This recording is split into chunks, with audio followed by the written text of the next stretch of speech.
नमस्कार, मैं आचार्य अनुपम जोली। मीन राशि वाले लोगों के लिए आगामी सप्ताह था 17 अगस्त से 23 अगस्त के बीच में ग्रहों का आपके जीवन में प्रभाव और उसके समाधान की बात करेंगे।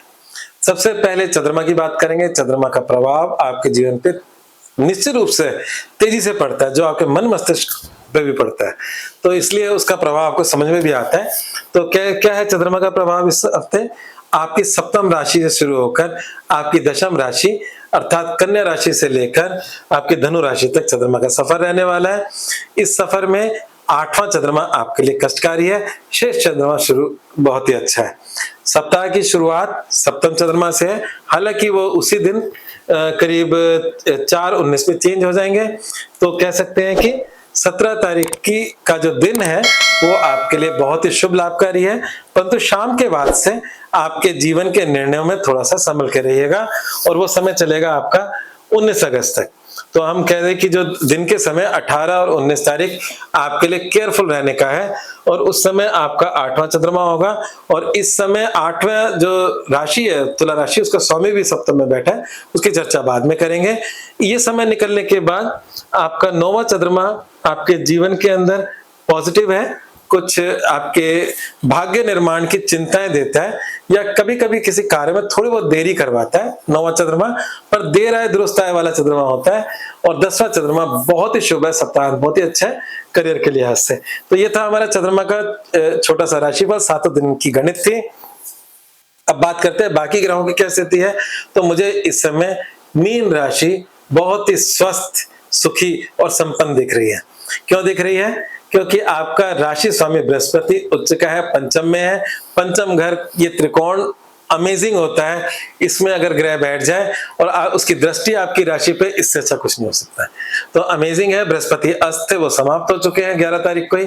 तो अभी बृहस्पति भी अपनी पूर्ण शक्ति के अंदर है, जो आपको आशीर्वाद दे रहे हैं, आपके भाग्य को आशीर्वाद दे रहे हैं, आपकी शिक्षा को आशीर्वाद दे रहे हैं, संतान को आशीर्वाद दे रहे हैं, आपके अगर शेयर मार्केट का कोई काम करते हैं तो उनको आशीर्वाद दे रहे हैं, और अगर आप अपने आध्यात्मिक उन्नति करना चाह रहे हैं उनको आशीर्वाद दे रहे हैं। और इस समय इंट्यूशन पावर आपके अंदर प्रबलता में होगी। ये हर 12 साल के अंदर बृहस्पति आता है। तो ये जो समय है, इस समय फॉलो योर ओन इंट्यूशन, जो आपको अंदर से प्रेरणा मिले उस काम को मत छोड़ना, उसको जरूर करना। और स्वयं के निर्णय लेना, दूसरों के निर्णय हो सकता है आपको नुकसान में ले जाए, आपका निर्णय आपको सही रास्ते पे लेके जाएगा, आपका इंट्यूशन आपको सही रास्ते पे लेके जाएगा। ये है इस बृहस्पति का कमाल। अब बृहस्पति के कमाल के साथ साथ आपके चौथे भाव में मंगल और बुध भी बैठे, और चौथा गोचर में मतलब ग्रहों का गुजरना कष्टकारी होता है, पर बुध नहीं है यहाँ पे कष्टकारी। बुध वहां स्वग्रह के हैं और मंगल जमीनों के कारक हैं। तो इस समय जमीन, मकान, भूमि वहां का योग बना हुआ है। हाँ, वाहन का भी है, पर स्ट्रॉन्ग योग आपका जमीन मकान का मतलब मैं ज्यादा स्ट्रांगली देख रहा हूं। तो अगर आपका या आपके जो मकान है उसमें अगर आप कुछ परिवर्तन करना चाह रहे हैं तो ये समय आपके लिए बड़ा ही पॉजिटिव है। साथ ही साथ सूर्य देव जो पंचम में अभी बृहस्पति के साथ बैठे थे, उनको अस्त भी कर रहे थे, वो सूर्य भी चेंज हो गए, और ये भी आपके लिए लाभकारी, शुभ लाभकारी है। मतलब छठे से सूर्य का गुजरना, हालांकि स्वराशि के हैं, ये भी शुभ लाभकारी है। और सूर्य सिंह के अंदर सुबह 7:58 पे 17 तारीख को चेंज हुए हैं। तो सूर्य के परिवर्तन ने आपको लाभ दिया है। ठीक है, बृहस्पति आपका ऑलरेडी पावरफुल है, तो यहाँ पर इस समय को बिल्कुल आप नहीं गवा सकते। अब आप पूछेंगे हमारे जीवन में गड़बड़ क्या है, तो गड़बड़ ये है कि वक्री शनि आपकी राशि में बैठे हैं, और शनि की सरस्वती का दूसरा हिस्सा चल रहा है और वो हो चुका है वक्री। तो शनि का उपाय जरूर करें। मतलब शनि मंदिर में तेज चढ़ाना आपको निरंतर जारी रखना होगा, सिर्फ इस हफ्ते के लिए नहीं, निरंतर। तो एक तो ये उपाय करें, क्योंकि शनि आपको बिजनेस आइडियाज तो दे रहा है, पैसा कमाने की तकनीक भी दे रहा है, पर पैसा खर्च करने की भी अकल दे रहा है। वो 12वें का भी है, 11वें का भी है। तो इसलिए इस समय अजीब सी स्थिति, और पैसा खर्च करने में गलत निर्णय होने के भी चांसेस बन सकते हैं, क्योंकि आपके 12वें के अंदर राहु देव बैठे शनि की राशि में। तो कई बार गलत मदों में भी पैसा खर्च हो जाता है। तो इसलिए ये शनि का उपाय आपको निरंतर करते रहना होगा।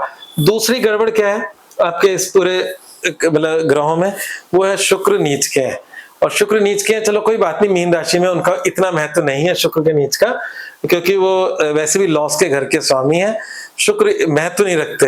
पर महत्व इसलिए रख रहे हैं क्योंकि वो आपकी राशि से 7वीं राशि में नीच के हैं, और लॉस का स्वामी होकर 7वीं राशि में नीच का हो गया, तो यहाँ पर आपके वैवाहिक जीवन या आपके जीवन साथी के जीवन में कुछ कष्ट दे सकता है।